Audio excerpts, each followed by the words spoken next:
તો વડોદરાની વાત કરીએ. વડોદરા મહાનગરપાલિકાના વોર્ડ નંબર 8 હેઠળ આવતા વૃંદાવન ચોકડીથી લઈને યુનિયન બેંક સુધીના વિસ્તારની અનેક સોસાયટીઓમાં છેલ્લા ઘણા સમયથી ગટર ઉભરાવવાની ગંભીર સમસ્યા યથાવત છે. ગટરના ગંદા પાણી રસ્તાઓ પર ફરી વળતા સ્થાનિક રહેવાસીઓને ભારે હાલાકીનો સામનો કરવો પડી રહ્યો છે. સ્થાનિકોના જણાવ્યા મુજબ ગટર લાઇનની સમસ્યાના કારણે પીવાનું પાણી પણ દૂષિત આવતું હોવાથી આરોગ્ય અંગે ચિંતા વધી રહી છે. ખાસ કરીને બાળકો, વૃદ્ધો અને મહિલાઓ માટે આ સ્થિતિ જોખમી બની રહી છે. દુર્ગંધ, ગંદકી અને મચ્છરોના ઉપદ્રવથી રોગચાળો ફેલાવાની પણ ભીતિ વ્યક્ત કરવામાં આવી રહી છે. રહેવાસીઓએ અનેક વખત વડોદરા મહાનગરપાલિકામાં લેખિત અને મૌખિક રજૂઆતો કરી હોવા છતાં સમસ્યાનો કાયમી ઉકેલ આવ્યો નથી.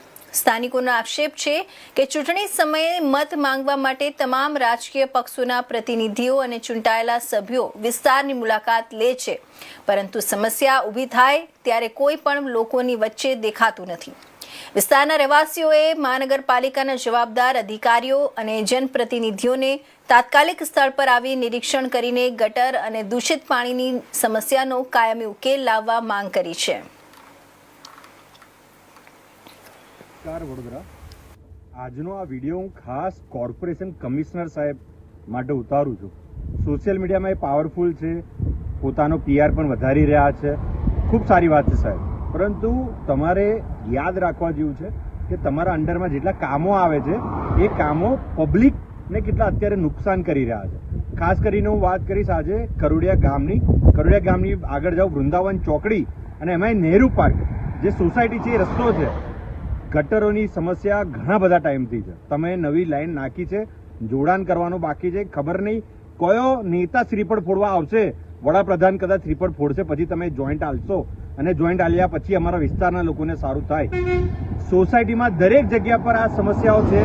ખાલી નહેરુ પાર્કની આજુબાજુની તમામ કરોડિયા ગામ ફાટક ક્રોસ કરતું કેનલ ક્રોસ કરવાની આગળની દરેક સોસાયટી મોટા ભાગના લોકો હેરાન પરેશાન છે. કિચડ, રોડ, ગટર, પાણી, ડ્રેનેજ કોઈ જ સુવિધા ત્યાં મળી નથી.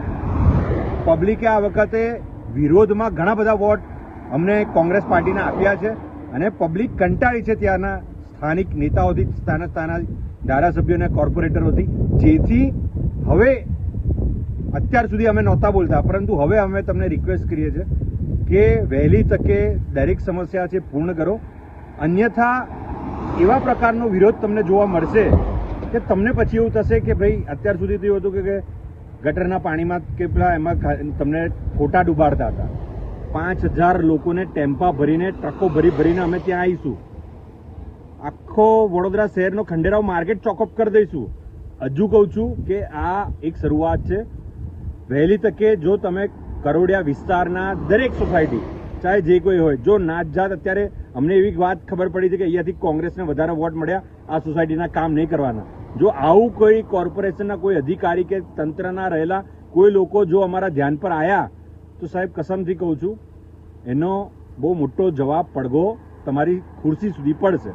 જય હિન્દ, જય ભારત. અહીંયા બધું ગંદુ પાણી ભરેલ છે. આ ગંદા પાણી ભરેલો છે ને બધું ગંદુ પાણી અમારે જે પીવાનો જે વાલ ખોલે છે, પીવાનો વાલમાં અંદર આવીને અમારા ઘરોમાં પાણી આવે છે. એ પીવાના પાણી અંદર બધાને દૂષિત થાય છે અને લોકોને કોરોના થવાની સંભાવના છે, બીમાર થાય છે. અને કેટલા જણ તો અહીં લોકો લપસીને પડી ગયા છે. પાણી એટલું ભરેલું છે કે એની સીમા નહીં. આજે અઠવાડિયાથી અમે બધી વિનંતી કરીએ છીએ અને બધાને આપણે મીનાબેનને અમે વિડીયો મોકલેલું છે. 2 દિવસથી ફોન બી કરીએ છીએ, છતાં પણ કોઈ અહીં ધ્યાન આપતું નથી.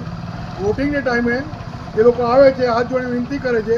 ભાજપ હોય, કોંગ્રેસ હોય, બધા આવી હાથ જોડી વિનંતી કરે. જીત્યા પછી કોઈ અહીં જોવા આવતું નથી. તો મારી વિનંતી એ જ છે કમિશનર સાહેબને કે તમે અહીં જુઓ અને એનો નિકાલ કરો. જય માતા.